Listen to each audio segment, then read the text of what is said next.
साथियों, जय हिंद, वंदे मातरम। स्वागत है आप सभी का सैनिक सुविधा पर। साथियों, अगर आप भी पूर्व सैनिक हैं और रोजगार या किसी जॉब की तलाश में हैं तो आज का वीडियो आप सभी के लिए बहुत महत्वपूर्ण होने वाला है, क्योंकि साथियों आज की वीडियो इसी के बारे में होगा। क्योंकि साथियों, कांस्टेबल के लिए 7,500 वैकेंसी निकली हुई हैं और इसमें हमारे पूर्व सैनिकों के लिए स्पेशल कोटा रखा हुआ है। तो कितना कोटा है, किस प्रकार से अप्लाई करना है, पूर्व सैनिकों के लिए क्या शारीरिक मापदंड रहेंगे, किस प्रकार की पूर्व सैनिकों को छूट मिलेगी, इन सभी के बारे में विस्तार से चर्चा करूंगा। तो साथियों, इससे पहले मैं इन सभी विषयों पर विस्तार से चर्चा करूंगा। अगर आप सैनिक सुविधा चैनल से पहली बार जुड़े हैं, इसका हिस्सा नहीं है और इसका हिस्सा बनना चाहते हैं तो सैनिक सुविधा चैनल को सब्सक्राइब करें और उसका बेल आइकन ऑन करें ताकि आने वाले वीडियो की महत्वपूर्ण जानकारी आप सभी को मिल सके। तो चलिए साथियों, देखते हैं जॉब से जुड़ी हुई जानकारी। तो चलिए साथियों, देखते हैं जानकारी को अच्छी प्रकार से। तो जैसे आप देख पा रहे हैं, एमपी पुलिस कांस्टेबल रिक्रूटमेंट 2025। तो इसके बारे में बिल्कुल डिटेल से आपको दिखाऊंगा मैं। पहले तो इंपॉर्टेंट डेट देख लीजिए दोस्तों। इसका जो एडवर्टाइज निकला था वो निकला था 13 सितंबर 2025 को और इसके फॉर्म भरने स्टार्ट हो जाएंगे आपके 15 सितंबर 2025 से स्टार्ट हो जाएंगे दोस्तों। और कब तक चलेंगे तो 29 सितंबर 2025 तक चलेंगे। और इसके फीस पेमेंट की डेट क्या होगी, ये होगी 29 सितंबर 2025 तक।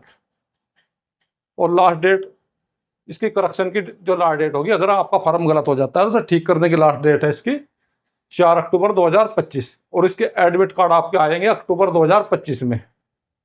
और आपका एग्जाम जो होगा इसका 30 अक्टूबर 2025 को इसका एग्जाम होगा दोस्तों। अभी देखते हैं एप्लीकेशन फीस के बारे में दोस्तों। तो जर्नल की फीस है इसमें 500 रुपये और EWS OBC SC ST इसके अलावा जो भी कैंडिडेट हैं जिसमें एक्स सर्विसमैन भी शामिल है उन सभी की 250 रुपये फीस रहेगी। और फीस आप क्रेडिट कार्ड या डेबिट कार्ड के थ्रू या नेट बैंकिंग के थ्रू आप किसी भी ऑप्शन से पेमेंट कर सकते हैं। इसमें एज की बात करें दोस्तों, इसमें 18 साल एज है कम से कम और अधिक से अधिक 33 साल है। इसके अलावा कैटेगरी वाइज भी आपको अलग अलग छूट दी जाएगी। जैसे एक्स सर्विसमैन की जो भी उसने फौज में नौकरी की है, अगर उसने 15 साल की है तो 15 साल की छूट मिलेगी, अगर 20 साल नौकरी के हैं 20 साल की छूट मिलेगी। उसके अलावा 3 साल अलग से और दिए जाएंगे एक सर्विसमैन को, नौकरी प्लस 3 साल। और 3 साल के अलावा कैटेगरी की छूट अलग से मिलेगी। जैसे ओबीसी वालों को 3 साल की मिलती है, SC ST को 5 साल की मिलती है। इस प्रकार से यानी कि उसकी नौकरी प्लस 3 साल प्लस कैटेगरी, इस प्रकार से उसको छूट दी जाएगी। तो साथियों, अभी देखते हैं इसका डिटेल नोटिफिकेशन। तो देखिए दोस्तों, कर्मचारी चयन आयोग मंडल भोपाल, पुलिस मुख्यालय गृह पुलिस विभाग मध्य प्रदेश शासन के अंतर्गत आरक्षक संवर्ग सीधी भर्ती हेतु चयन 2025 परीक्षा संचालन एवं भर्ती नियम पुस्तिका। तो ये तो इसकी नियम पुस्तिका है दोस्तों। तो साथियों, ये है इसकी रिक्तियों की फुल डिटेल। देखिए कांस्टेबल GD तो अनरिजर्व के देखो दोस्तों, इसमें 27% और 13% दो प्रकार की है। SC की 16% है, ST की 20% है और OBC की 27, 14 और 13% और EWS की 10% है। और कुल मिलाकर इस प्रकार से 100% यहाँ पर दिखाया गया है। तो इसमें एक्स सर्विसमैन की देख लेते हैं दोस्तों। एक्स सर्विसमैन 10%, लेकिन 10% के अंदर भी दोस्तों इसमें अनरिजर्व की अलग अलग दी गई हैं। 203 वैकेंसी अनरिजर्व की हैं और 57 में है। इसके अलावा SC के एक्स सर्विसमैन की 120 है और ST के एक्स सर्विसमैन की है 150 वैकेंसी और OBC के एक्स सर्विसमैन की 202 और 105 वैकेंसी दोस्तों।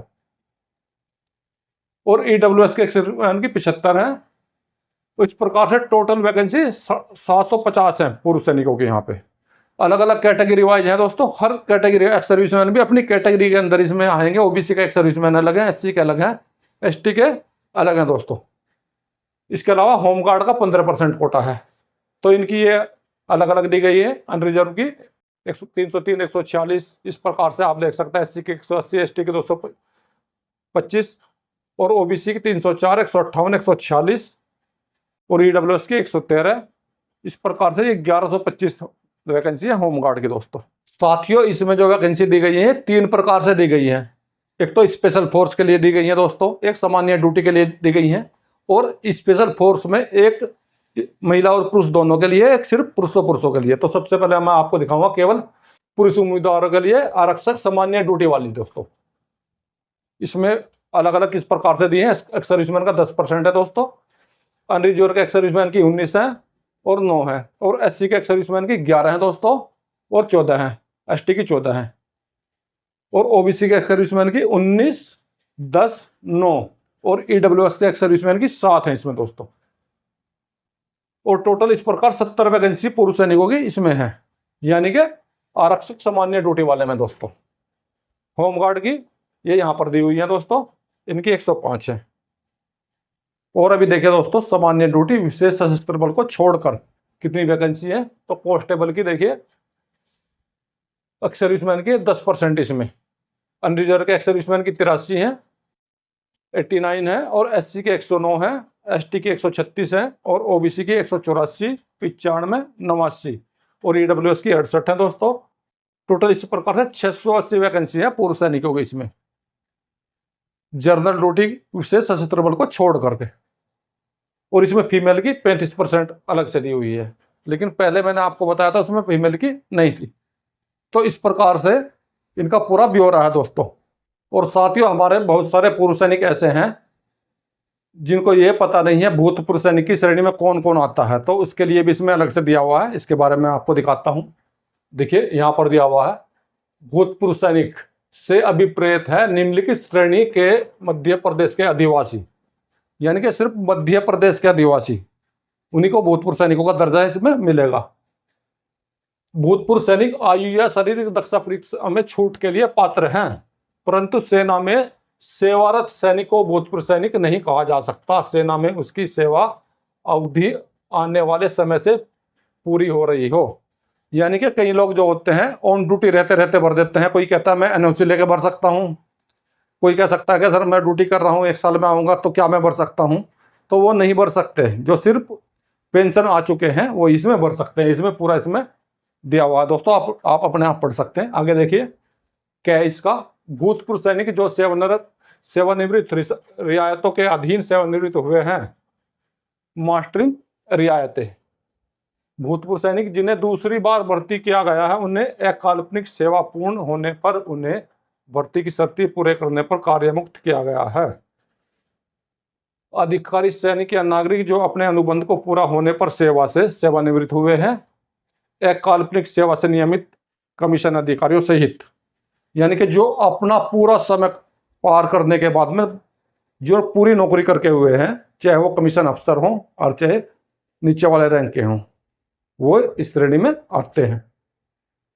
अभी देखिए, अवकाश रिक्तियों पर 6 महीने से अधिक समय तक लगातार कार्य करने के बाद सेवानिवृत्त होने वाले अधिकारी। अभी देखिए इसका असमर्था के कारण सेवा से हटाए गए भूतपूर्व सैनिक जो इस आधार पर सेवानिवृत्त हुए हैं अब सक्षम सैनिक नहीं हैं बन पाएंगे।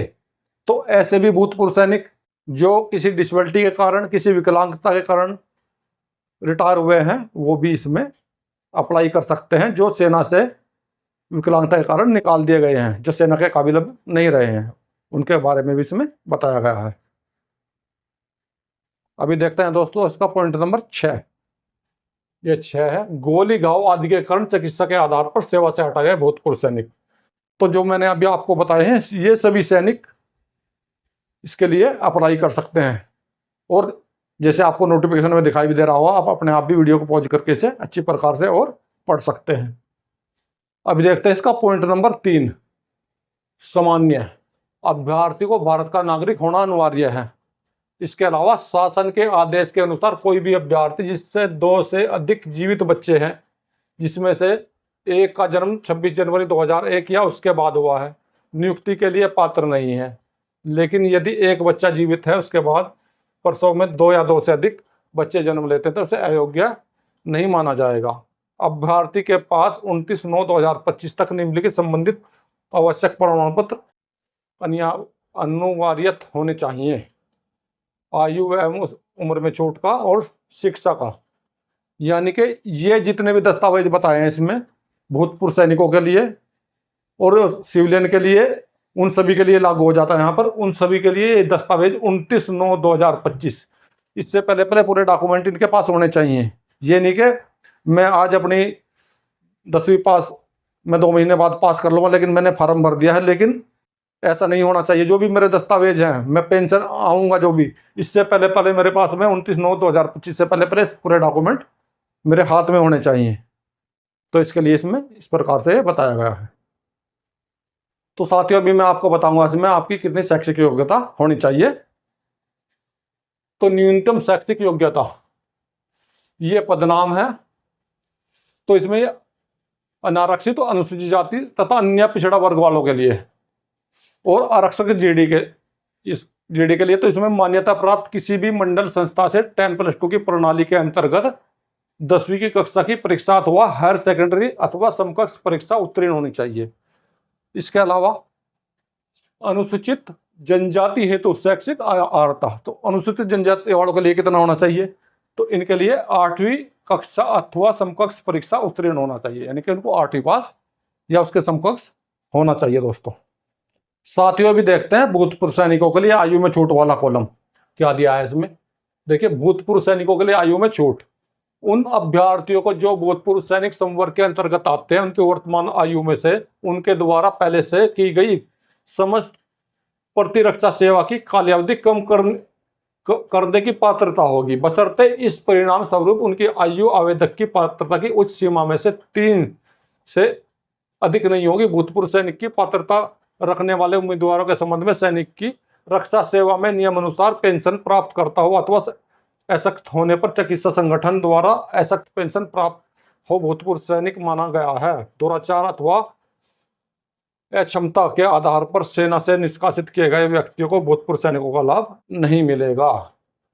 तो जैसे मैं आपको पहले बता चुका हूं, इसमें जितनी आपने सेना में सेवा की है प्लस 3 साल, वो इसमें अप्लाई कर सकते हैं। और जो सेना से अयोग्यता के आधार पर निकाले गए हैं, वो भी इसमें अप्लाई कर सकते हैं। लेकिन जिनका आचरण गलत है, किसी गलत आचरण की वजह से सेना से निकाले गए हैं, ऐसे लोगों को इसमें फॉर्म भरने के लिए योग्य नहीं माना जाता है, वे इसमें नहीं फॉर्म भर सकेंगे दोस्तों।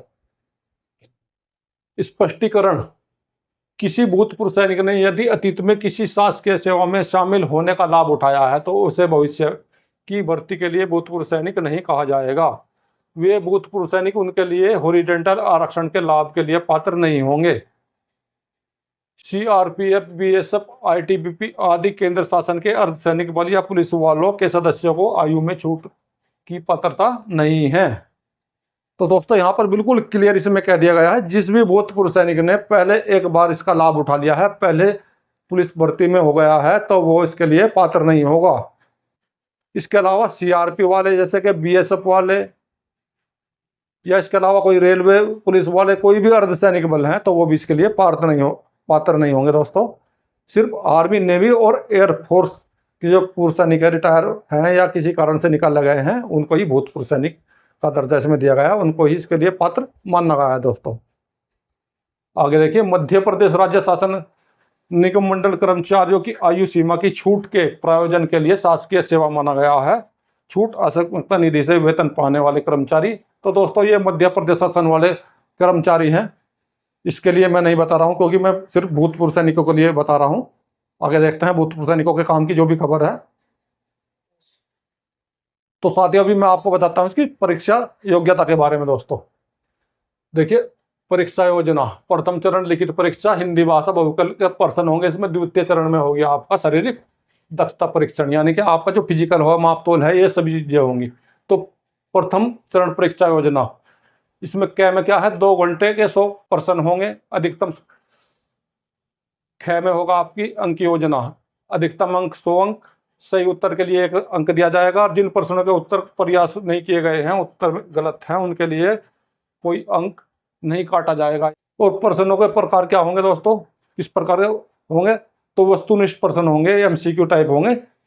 40 अंक के सामान्य ज्ञान और तार्किक ज्ञान के होंगे। 30 अंक के बौद्धिक क्षमता एवं मानसिक अभिरुचि के होंगे, और 30 अंक के होंगे विज्ञान और सरल अंकगणित के। वर्टिकल श्रेणी के विज्ञापित पदों के विरुद्ध 7 गुणा अभ्यर्थियों को कट ऑफ अंकों के अनुसार आरक्षक जीडी पद हेतु शारीरिक दक्षता परीक्षा के लिए चुना जाएगा। विशेष सशस्त्र बल को छोड़कर के लिए कट ऑफ अंकों के निर्धारण किया जाएगा, यानी कि सभी को इसमें जो बुलाया जाएगा 7 गुना बुलाया जाएगा फिजिकल में। जितनी वैकेंसी है उसका 7 गुना। दोस्तों इसमें विशेष सशस्त्र बल को छोड़कर सभी को 7 गुना बुलाया जाएगा। इसके अलावा भी देखिए हॉरिजॉन्टल श्रेणियों के लिए पृथक कट ऑफ अलग अंकों का निर्धारण नहीं किया जाएगा। जो हॉरिजॉन्टल श्रेणियां हैं उनके लिए, जैसे पूर्व सैनिक हैं, ओबीसी हैं, SC ST है, उनके लिए अलग से कोई इस प्रकार का कट ऑफ निर्धारण नहीं किया जाएगा, क्योंकि उनका पहले से ही अलग अलग परसेंटेज के हिसाब से उनको कोटा दिया गया है, उसमें उनका अलग से ही इसी प्रकार से उनकी कट ऑफ बनाई जाएगी। द्वितीय चरण परीक्षा योजना आरक्षक JD पदों हेतु शारीरिक दक्षता परीक्षा होगी, जिसके अंक अंतिम प्रवीणता सूची के लिए प्रथम चरण के अंकों के आधार में जोड़े जाएंगे। यानी कि उनकी जो शारीरिक दक्षता परीक्षा है, फिजिकल के अंक भी जोड़े जाएंगे रिटिन वाले में, उसके आधार पर उनकी मेरिट बनाई जाएगी। दोस्तों अभी मैं आपको बताता हूँ इसका शारीरिक मापदंड। तो पहले वाली जो सूची है केवल विशेष सशस्त्र बल के लिए है दोस्तों। तो अनारक्षित और अन्य पिछड़ा वर्ग के लिए 168 सेंटीमीटर दोस्तों ऊंचाई है दोस्तों, और सीना 79 है और फुलाव सहित 84 है। और गोरखा, गढ़वाली और कुमाऊं इनके लिए 157 सेंटीमीटर है, सीना 79 है और फुलाव सहित 84। मराठा अनुसूचित जाति अनुसूचित जनजाति के लिए ऊंचाई 165 है, सीना 79 और फुलाने के बाद 84 है दोस्तों। अभी देखिए दोस्तों, विशेष सशस्त्र बल को छोड़कर अन्य संवर्गों के लिए तो आरक्षक, अन्य सभी संवर्ग और अनारक्षित, अनुसूचित जनजाति, अनुसूचित पिछड़ा वर्ग, इन सभी के लिए 168 सेंटीमीटर है, और बिना फुलाव के 81 है, और फुलाव से 86 सेंटीमीटर है। ये सिर्फ पुरुषों के लिए है दोस्तों इसमें। और महिलाओं के लिए है 155 सेंटीमीटर ऊंचाई है, और सीना फुलाव या सीना इनको लागू नहीं है। और साथियों अभी मैं आपको बता रहा हूँ इसमें भूतपूर्व सैनिकों का कोड जो कैटेगरी वाइज है। तो देखिए दोस्तों, मैं सिर्फ भूतपूर्व सैनिकों का बताऊंगा। जो अनरिजर्व के भूतपूर्व सैनिक है उनका रहेगा UX, और जो OBC के उनका रहेगा BX, और जो SC के पूर्व सैनिक है उनका रहेगा CX, और जो ST के पूर्व सैनिक है उनका रहेगा TX, और EWS के पूर्व सैनिक है उनका रहेगा EX। तो दोस्तों यहाँ पर आप क्या समझते हैं इससे? दोस्तों आप जब फॉर्म भरेंगे इसका तो उसमें आपको लगानी होगी अपनी कैटेगरी। तो इसमें ये कोड है, इस कोड के हिसाब से आप इसमें अपनी कैटेगरी लगाएंगे। अगर आप जर्नल के हैं तो इसमें आपका UX लगाना होगा, पूर्व सैनिक के जर्नल के UX लगाना पड़ेगा। OBC के पूर्व सैनिक है तो BX लगाना पड़ेगा। SC के पूर्व सैनिक है तो CX आपको टिक करना होगा। ST के पूर्व सैनिक है तो आपको TX करना होगा, और आप EWS के पूर्व सैनिक है तो आपको EX इसमें टिक करना होगा। साथ ही अभी इसका बताता हूँ मैं आपको फिजिकल के बारे में। फिजिकल में आपका क्या क्या होगा, तो जैसे आप देख पा रहे हैं शारीरिक दक्षता परीक्षण अधिकतम 100 अंक का होगा। तो इसमें आपकी 800 मीटर की दौड़ होगी, लंबी कूद होगी, और आपका गोला फेंक होगा। 3 तरह का फिजिकल, इसमें 3 चीजें आपकी होंगी, और इसमें अलग अलग दूरी के हिसाब से आपको इसमें नंबर दिए जाएंगे। जैसे यहाँ पर दिया हुआ है 196.4 से अधिक, 198.3 से अधिक, और इसमें 2.96 से कम, इस तरह से अलग अलग दिया हुआ है। ये सब का अलग अलग दिया हुआ, तो इसमें अलग अलग नंबर दिए जाएंगे। लेकिन दोस्तों इसमें पूर्व सैनिकों को उनकी उम्र के हिसाब से अलग अलग उसके बराबर डालने पर उनको अंक थोड़ा सा ज़्यादा दिए जाएंगे, कम डालने पर भी ज़्यादा अंक दिए जाएंगे। उसके लिए भी एक अलग से तालिका बनाई हुई है दोस्तों। काफ़ी लंबा PDF है, 60 पेज का PDF है। अगर मैं आपको पूरा PDF इस प्रकार से दिखाऊंगा तो वीडियो बहुत ही लंबा हो जाएगा। तो दोस्तों इसका PDF का लिंक मैं डिस्क्रिप्शन में डाल दूंगा, आप वहाँ से पूरी जानकारी पढ़ सकते हैं। वीडियो के एंड में आप डिस्क्रिप्शन को क्लिक करेंगे और वहाँ से आपका पूरा PDF खुल जाएगा, बिल्कुल एक एक करके देख सकते हैं। तो साथियों इसी के साथ मैं अपनी वीडियो को भी एंड करने जा रहा हूं। तो साथियों आज की वीडियो में यही थी मेरे द्वारा दी गई कुछ छोटी सी जानकारी जो मैंने मध्य प्रदेश पुलिस कांस्टेबल के बारे में आपको दी है। साथियों मेरे द्वारा इसी प्रकार के महत्वपूर्ण वीडियो आप लोगों के लिए समय समय पर बनाए जाते हैं और आगे भी बनाए जाते रहेंगे। तो साथियों अगर आप लोगों को मेरे द्वारा दी गई जानकारी अच्छी लगी है तो मेरे वीडियो को लाइक करें, चैनल को सब्सक्राइब करें, साथियों में शेयर करें, ताकि सभी जरूरतमंद मेरे द्वारा दी गई जानकारी का भरपूर फायदा उठा सके। तो साथियों मिलता हूं अगली वीडियो में इस प्रकार के नए महत्वपूर्ण जानकारी के साथ। वीडियो देखने के लिए धन्यवाद दोस्तों। जय हिंद, वंदे मातरम।